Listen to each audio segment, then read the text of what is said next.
Hey, how you doing? My name's Ryan, and today I'm taking a look at the first wave of LEGO Marvel sets releasing in 2024 and finding out which ones are really worth it.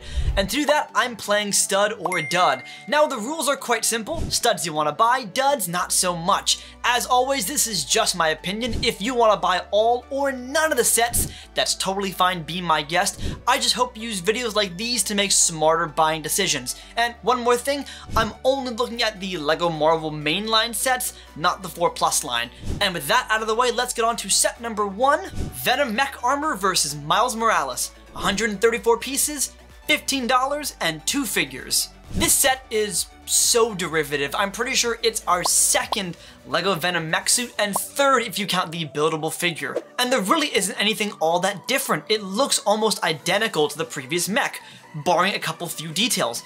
And that makes this just a very boring set that's basically a cheap way to get Venom and Miles Morales if you have neither of those figures. And the Venom figure, he might be exclusive, but if he isn't, then there's less than 0 value for this set. Not sure why this one was such a high priority for 2024, but it's just another Venom mech suit with nothing all that different. This one is easily a dud. But how about the next set, Motorcycle Chase, Spider-Man vs. Doc Ock. 77 pieces, $10, and 2 figures. These smaller sets can be really hit or miss, but this one, I think, has a couple things going for it. There's the cool conceit of the half Venomized print on Doc Ock, both the face and torso, and the alternate head being the more complete transformation. That's a nice touch. The Spider Cycle build is typical, but looks rather nice. The scenery build is rather nothing, there's not a lot there. But I do love that banana piece. Not sure why, just kind of a fun piece to have. Now we have a full banana piece and a peeled banana piece. And for $10, this one feels like a rather good value. Vehicle, 2 figures, a bit of set dressing, and a banana. Is this a day one purchase for me? No, not really. But is it a stud? Yeah, I think so. How about set number 3, Spider-Man Race Car and Venom Green Goblin. 277 pieces, $35, and 3 figures. I'm pretty sure this is our third Spidey car, and it's fine. Almost identical to the previous iterations in terms of functionality, but it's a nice looking car. What's a bit more unique is the Venomized glider build. That's a very excellent aesthetic blend of Green Goblin's glider and Venom. The Goblin figure also rather cool, again with that half Venom print on his face and torso, and the alternate head being full transformation mode. And most importantly, you get another banana piece. It's kind of like the hallmark of this wave of sets. Now, I will say it does feel like you get less bang for your buck with this set. It's $35 and only includes 1 extra figure and a slightly larger build. If I had to choose between this and the Motorcycle Chase, I'm probably picking the Motorcycle Chase because it just seems like a better value. And honestly, for this set for 35 bucks, there's only one thing new, and that's the Venomized Goblin and Goblin Glider. I guess 2 things new, the banana, but the banana's in the other set. So for $10, you can get a banana too. So overall, I do think this race car set is a dud, only because it feels like less of a value than the $10 set. But how about Spider-Man's Mask? 487 pieces, $70, and 0 figures. You know, I've never really seen the allure of these smaller Marvel maquette sets. It's incredibly difficult to achieve such round shapes with this small of a canvas, and while the eyes look really smooth, the placement on the head just feels off, almost like the eyes jut out too far from the mask. And while the amount of printed pieces this set seems to have is a nice touch, I do think the construction feels rather blocky, not because the designers do a bad job, but because they're working with such small of a canvas, it's hard to achieve an almost spherical shape. For me, unless they're making one-to-one props like Baby Groot or Mjolnir, I'm just not feeling it. I think this set's a dud. How about the next set, XMen XJet? 359 pieces, $85, and 4 figures. Welcome to Hoopty Take 2, another incredibly overpriced set, just around 400 pieces and more than $80. However, big difference this time is that the figures are in way more high demand. They're X-Men figures. You get your first ever Rogue figure, an improved Cyclops, another Wolverine figure almost identical to a CMF print, and a terrible looking Magneto figure. He really looks awful here. I couldn't even tell it was Magneto. Then again, I'm not a huge comic buff. Apparently this is his design from XMen '87 on Disney+, but I'm probably not gonna watch that show. So for me, this feels like just a really weird pink clad woman figure, not Magneto. And looking at the Jet, it does look rather nice, but it feels like such a minor upgrade from the previous X-Men Jet, and that was, I think, $30 less than this new one, that honestly, I think it's time to start protesting these overpriced sets. I think it's a dud, I'm not gonna buy it, and if you wanna stop seeing sets that are 400 pieces and over $80, I hope you stay away from this one too. Maybe just bricklink the figures if you really want them. Moving on to the MCU sets, it's Spider-Man vs. Sandman Final Battle. 347 pieces, $38, and 3 figures. This set is 100% incredible.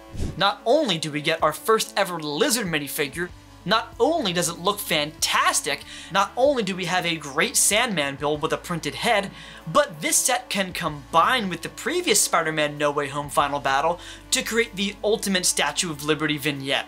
What a great concept for a set, and how refreshing is it that we get the $100 set first, then the $30 add-on, and both have great value for collectors and builders. That's incredible to see. This set is 100% a stud, and probably the best of the wave in my opinion. Day 1 purchase. Let's keep the hype train going with Rocket and Baby Groot. 566 pieces, $60, and 1 figure. And wow, this set is kind of terrifying.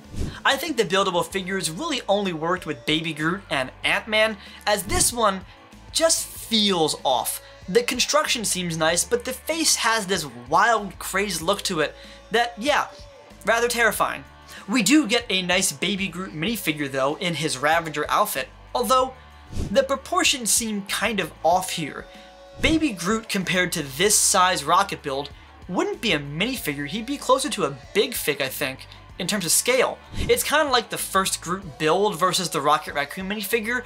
Groot was way too big and Rocket way too small in comparison to their size in the movie.